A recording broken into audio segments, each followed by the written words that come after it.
Dans ce studio à présent pour discuter eh bien, des effets ou pas d'ailleurs de cette conférence de Manama au Bahreïn. Gilad Shaer, bonsoir. Vous êtes ancien chef de cabinet du Premier ministre israélien Ehud Barak, ancien négociateur également avec les Palestiniens. Et avec vous, Pierre Dassas, bonsoir. Président d'Elnet, qui est ce groupe, on va dire, de pression ou pas d'ailleurs, qui cherche à justement à défendre l'image d'Israël à l'étranger. Alors, Gilad Shaer, vous avez signé une tribune très récemment dans Politico avec d'autres responsables israéliens pour dénoncer la tenue de cette conférence et dire que finalement elle ne servirait à rien et que pire, elle allait peut-être aggraver la situation. Est-ce que ce soir, après la fin de cette conférence, vous êtes toujours du même avis? Malheureusement oui, parce que je ne vois pas le but final de la politique américaine. Si vous voulez, sans un but final, sans un objectif, un horizon politique, je ne vois pas trop comment l'économie peut remplacer la politique. Donc l'économie, c'est toujours secondaire. Ce n'est jamais le but primaire. Et si vous voulez, sans avoir un objectif de 2 États pour 2 peuples, sans savoir si on renouvelle les négociations, vers quoi marchons-nous? Et donc, pour les Palestiniens, je ne vois pas beaucoup d'avantages de voir cette conférence, parce qu'on construit donc le 20e étage sans avoir les fondations très très nécessaires pour entamer un chemin de négociation, de dialogue, de discours commun. Pierre Dassas, vous êtes du même avis? Vous trouvez que ça ne sert à rien tout ce qui a été annoncé aujourd'hui? Parce qu'il y a eu beaucoup de choses qui ont été proposées. Moi, je suis exactement de l'avis inverse de mon ami, pour lequel j'ai beaucoup d'estime.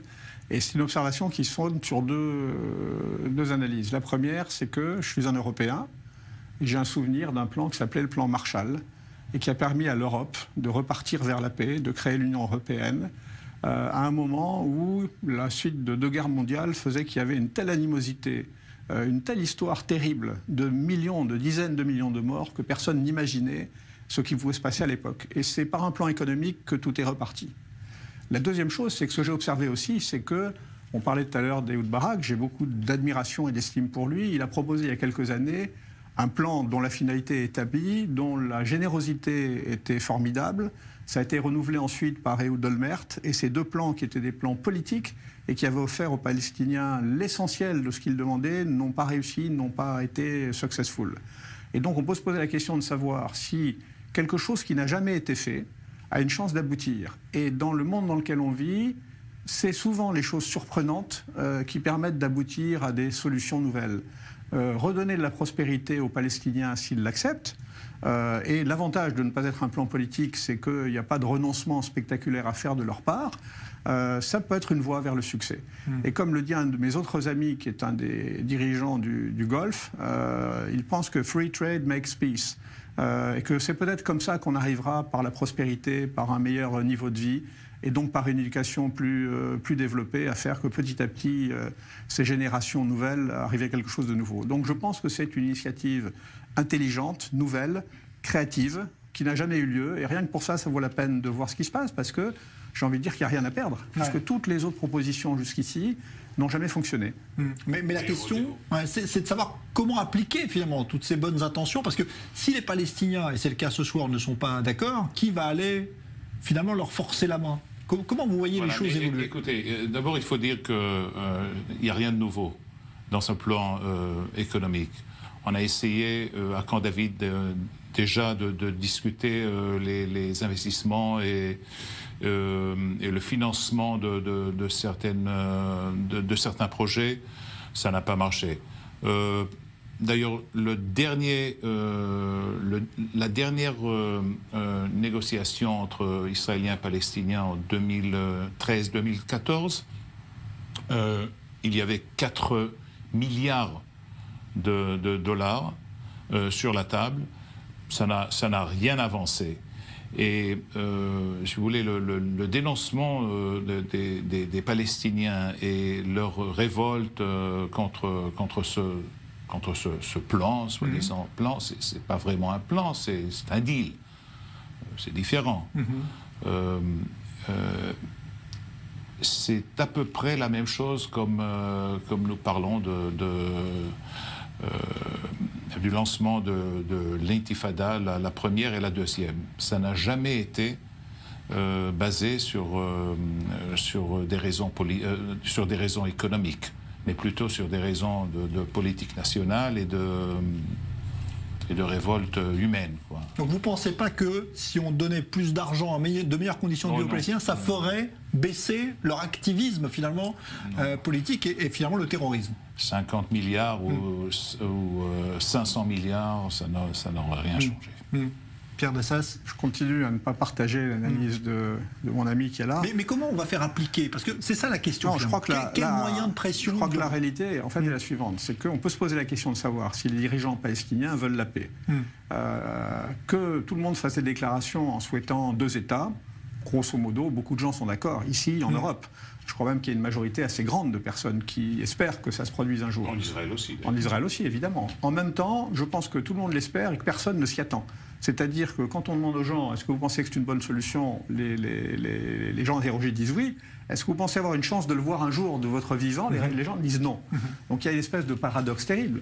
Je ne crois pas que les Palestiniens souhaitent faire la paix, non pas parce qu'ils ne sont pas dans une aspiration de paix, mais quand je parle des Palestiniens, je parle des autorités qui dirigent les Palestiniens, parce qu'ils vivent de la situation de guerre. Et qu'aujourd'hui, quand on parle d'un État palestinien, il serait d'ailleurs amusant de faire une petite nuance entre ceux de Gaza et ceux de West Bank. Au moins qu'on puisse dire, c'est qu'ils sont ni de près ni de loin capables eux-mêmes de s'entendre. Et je pense qu'à la limite, il y a plus de facilité à ce que Abou Mazen s'entende avec Israël qu'il ne s'entende avec les gens du Hamas à Gaza. Donc c'est ça la situation réelle. Est-ce que le peuple palestinien aspire à la paix? Vraisemblablement oui. Est-ce qu'il aspire à la prospérité? Vraisemblablement oui. En même temps, il vit dans des écoles où on leur dit que la finalité n'est pas la paix avec Israël, la finalité est la fin d'Israël et la mort d'Israël. Donc c'est le schéma dans lequel on est. Donc n'importe quel plan de paix qui est présenté, qu'il soit politique ou qu'il soit économique, est forcément voué à l'échec tant qu'on n'a pas cassé cette logique qui consiste à éduquer des générations d'enfants depuis la naissance de l'État d'Israël en leur disant qu'Israël est illégitime et ne doit pas perdurer. Voilà la réalité de la situation. Ensuite, on peut discuter de 4 milliards, 50 milliards, etc. etc. Moi, je pense que si ce plan a une chance de réussir, c'est parce qu'il n'y a jamais une proposition d'une telle dimension, et je crois, sans avoir vu les détails, d'un tel détail d'application dont on n'a pas encore vu le résultat des ateliers, mais dont il semble que Kouchner ait préparé de manière extrêmement détaillée des applications sur lesquelles il y a des choses qui sont des choses de bon sens. Alors évidemment, on peut refuser les choses de bon sens parce que les gens ne sont pas fidèles à leurs intérêts dans la vie, ils sont fidèles à leur nature.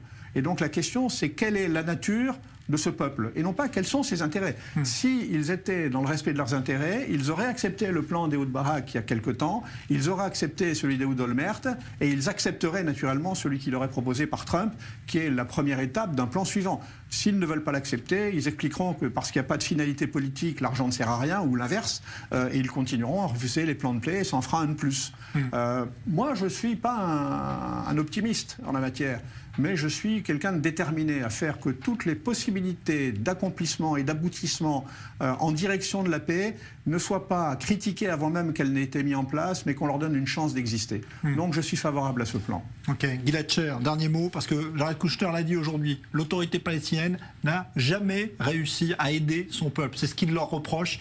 Finalement, il s'en prend aux politiques. Est-ce que vous ne pensez pas, vous, qu'il a raison là-dessus, de fustiger l'attitude? Il a raison, mais la solution n'est pas de faire un bypass des problèmes, mais de résoudre les problèmes et de entamer dans une négociation dans laquelle on discute les problèmes et on arrive à, même d'une manière